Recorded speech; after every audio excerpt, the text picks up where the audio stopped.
Last episode में जैसा कि हमने देखा कि मुजान द माइकल जैक्सन उबुआशी की मेंशन में चला आता है और उबुआशी उसकी वाइफ के ऊपर हमला भी कर देती है, जिसकी वजह से वहाँ पे बहुत ही बड़ा एक एक्सप्लोजन होती है। और हम देखते हैं मुजान वहाँ पे खड़ा हुआ था और तभी वहाँ पे तमायो आ गया और उसके अंदर मेडिसिन घुसा दिया। और उसके बाद हम लोग देखते हैं कि सभी जो पिलर्स थे वो भी वहाँ पे आने लगते हैं और सभी हसीराज एक साथ मुजान के ऊपर टूट पड़ते हैं। लेकिन मुजान तभी एक स्माइल करते हैं और इन्फिनिटी कैसल आर्क की दरवाज़ा ओपन करते हैं, जिसकी वजह से सभी लोग इन्फिनिटी कैसल के अंदर चले जाते हैं। और अब आगे एपिसोड की शुरुआत में हम लोग देखते हैं कि मुजान बोलते हैं आज सभी हसीरास मेरे हाथे मरने वाले हैं और साथ ही साथ सभी डेमन स्लेयर कॉर्प्स के मेंबर भी। उसके बाद हमें इन्फिनिटी कैसल आर्क को दिखाई जाती है, जिसको हम इसके पहले भी 2 बार देख चुके हैं। और हमें ये भी पता है ये इन्फिनिटी कैसल आर्क की कोई आकार भी नहीं है, मतलब इसको जितना बड़ा चाहे मुजान उतना बड़ा ही बना सकता है। और तानजीरो जो कि ना मुजान को चेतावनी देने के बाद कैसल के अंदर गिर रहा था, वहाँ पे तानजीरो को कौन सा चीज़ छाद है कौन सा चीज़ फ्लोर है ये भी समझ में नहीं आ रहा था। और तानजीरो को ये पता चला था कि ये मुजान की कोई चाल है। और तानजीरो तो सोचते है कि मुझे जल्दी जल्दी मुजान के पास जाना होगा, क्योंकि तामायो जो कि ना मुजान के पास है और मुझे नहीं लगता मुजान को ज़्यादा देर रोक के रख पाएगी। लेकिन तानजीरो को ये समझ में नहीं आ रहा था इस सिचुएशन से कैसे बचा जाए, क्योंकि तानजीरो बहुत ही स्पीड में से नीचे गिर रहा था और हवा में कोई ब्रीथिंग टेक्निक भी तानजीरो नहीं कर सकता।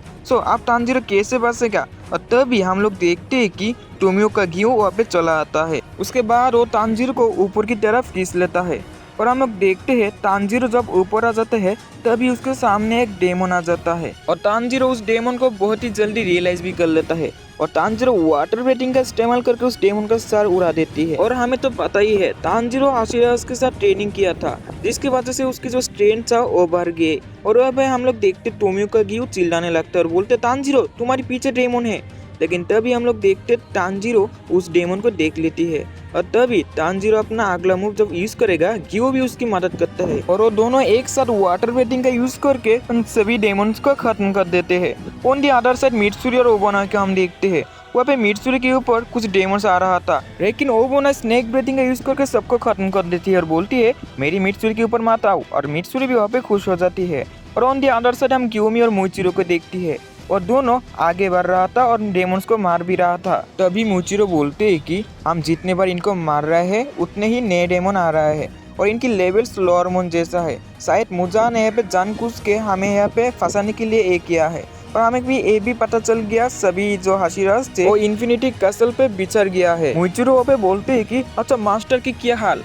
तभी ग्यूमी बोलते हैं मास्टर दुनिया पे और नहीं है। और ये सुन के मुइचिरो पे शॉक्ड हो जाती है और मुइचिरो बोलते हैं इस मुजान की वजह से मैं आज मेरी एक और आदमी को खो दिया और उसके साथ साथ मैं अपने जो भाई था उसको भी खो दिया। हम सभी हसीरस मिल के उस मुजान को मार के ही रहेंगे। ग्यूमी बोलते हैं कि ये हम सभी सोच रहे हैं, चिंता मत करो हम सभी मिलके मुजान को मारने वाले हैं। और उसके बाद हम सानिमी को देखते हैं। सानिमी इन्फिनिटी कैसल पे बैठा बैठा सोच रहा था कि मैंने मास्टर को नहीं बचा पाया। और हमें ये भी पता ही जाती है कि सभी हाशिराज मास्टर से बहुत प्यार करते थे, लेकिन तभी 2 डेमन्स आके उसके ऊपर हमला कर देती है।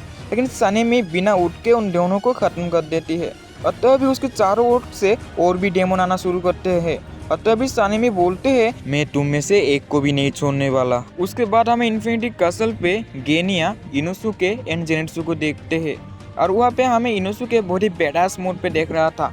इनोसुके तो बहुत ही एक्साइटमेंट पे था, लेकिन मुझे नहीं लगता हम लोग जेनेत्सु की कॉमेडी देख पाएंगे, क्योंकि जेनेत्सु का कॉमेडी ही तो डेमन स्लेयर का अलग बनाता है।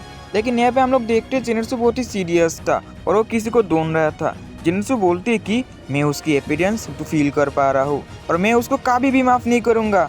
और ऐसा क्यों है हमें नहीं पता ही जाती, लेकिन मैं आप सभी को बता दूँ शायद जेनेत्सु के पास ग्यूमी के साथ जब ट्रेनिंग कर रहा था तब उसके बाद उसके जो स्पैरो था वो चला आया और उसके साथ एक लेटर भी। और उस लेटर पे ऐसा कुछ लिखा था जिसकी वजह से जेनेत्सु किसी एक को ढूंढ रहा था, लेकिन उस लेटर पे क्या लिखा था ये हम आगे जान पाएंगे।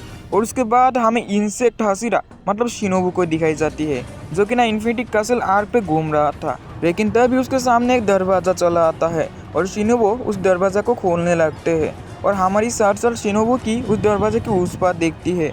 और हम लोग देखते हैं वहाँ पे अपर मून 2 डोमा था और डोमा काफ़ी सारे लड़कियों को खा रहा था।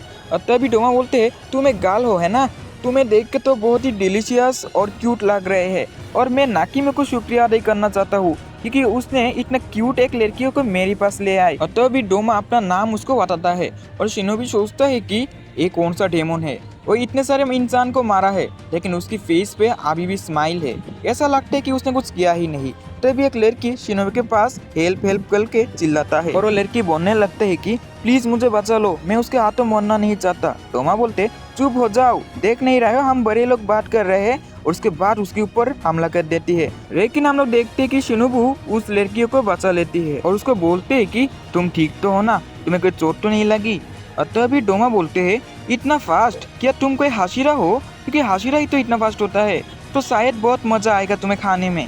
और तभी हम लोग देखते हैं लड़की मरने लगता है और उसके गले हाथ और पैर काटने लगता है। असल में डोमा का अटैक बहुत ही फास्ट निकला और वहाँ पे वो लड़की मरने लगता है। और तो अभी शिनोबू के हाथ के ऊपर और लड़की मारा जाता है और शिनोबी शॉक भी हो जाता है। डोमा उसके बाद शिनोबू को बोलता है कि तुम उसके साथ अकेला अकेला क्या बात कर रहे हो, मुझे भी बताओ, मैं भी सुनना चाहता हूँ। और हाँ, अभी अभी मैं जिस लड़की को मारा वो खुश ही होगा क्योंकि मैंने उसके दर्द को कमा दिया।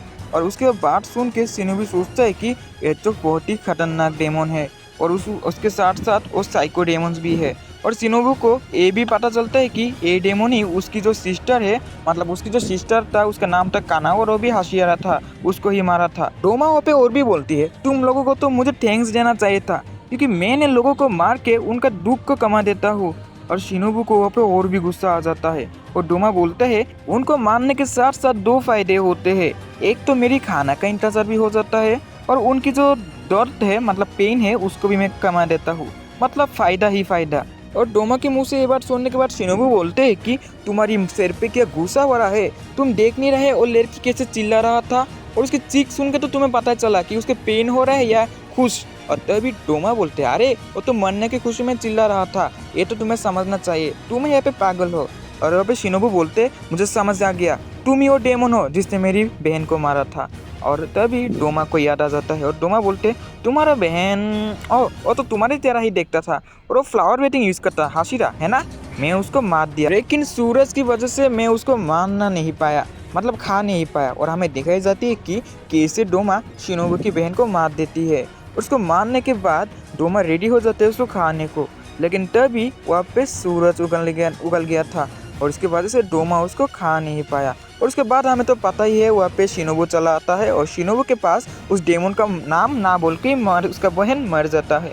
और डोमा को बहुत ही अफसोस था क्योंकि उस लड़की को उसने नहीं खा पाया, लेकिन डोमा बोलते हैं आज मैं तुम्हें खा के उसका रिवेंज लेने वाला हूँ। लेकिन तुम बहुत ही क्यूट हो अपनी ही बहन की तरह, तुम्हारे बहन भी बहुत ही क्यूट और स्वीट था और मैं अभी तुम्हें खा के उसकी रिवेंज तो रहने ही वाला हूँ और उसके साथ बहुत ही दर्द मौत देने वाला हूँ। और ये बात सुन के शिनोबू वहाँ पे गुस्सा आ जाता है और उसकी मार्क अपेयर हो जाता है और शिनोबू रेडी हो जाते हैं उसका हमला करने के लिए। और शिनोबू डायरेक्टली वहाँ पे इंसेक्ट ब्रीडिंग का यूज करके उसकी आंखों पे अपना स्वॉर्ड घुसा देता है, लेकिन हम लोग देखते हैं डोमा को इससे कुछ भी नहीं होता। और डोमा बोलते हैं इंसेक्ट ब्रीडिंग ये तो बहुत ही अच्छी टेक्निक है, लेकिन इससे मुझे क्या होगा, मुझे तो कुछ भी नहीं होगा ये सारे छोटे छोटे हमले से। और तभी डोमा अपनी ब्लड डेमन आर्ट यूज करती है जिसका नाम था लोटस आइस और वो ब्लड डेमन आर्ट बहुत ही ठंड था और शिनोबू सोचता है कि इसकी ब्लड डेमन आर्ट की जो कोल्ड है ये बहुत ही ठंडी है, अगर एक नॉर्मल इंसान यहाँ पे आ गया तो तुरंत ही तो यहाँ पे मारा जाएगा। डोमा तो बोलते है कि तुम्हें क्या ये भी नहीं पता एक डेमन को मारने के लिए उसकी गला काटना होगा और तुम तो मेरी गला काट ही नहीं पाए। और तभी शिनोबू बोलते हैं लेकिन मैंने तुम्हारे अंदर पॉइजन इंजेक्ट कर दिया। और हम लोग देखते हैं कि डोमा की बॉडी के ऊपर पॉइजन काम करना शुरू कर देती है और डोमा वहाँ पे चुपना शुरू कर देती है। और यहाँ पे शिनोबू सोचता है कि क्या मेरी पॉइजन इस अपर मन के ऊपर काम करेगा, मुझे तो नहीं लगता काम करेगी। लेकिन हम लोग देखते हैं कि उसकी पॉइजन डोमा को बहुत ही डैमेज दे देती है और शिनोबी तो बोलते हैं कि मुझे तो नहीं लगता था मेरी पॉइजन तुम्हारे ऊपर काम करेगा, लेकिन अभी तो मैं देख रहा हूँ कि ये काम कर रहे हैं, तो अब तुम क्या करोगे।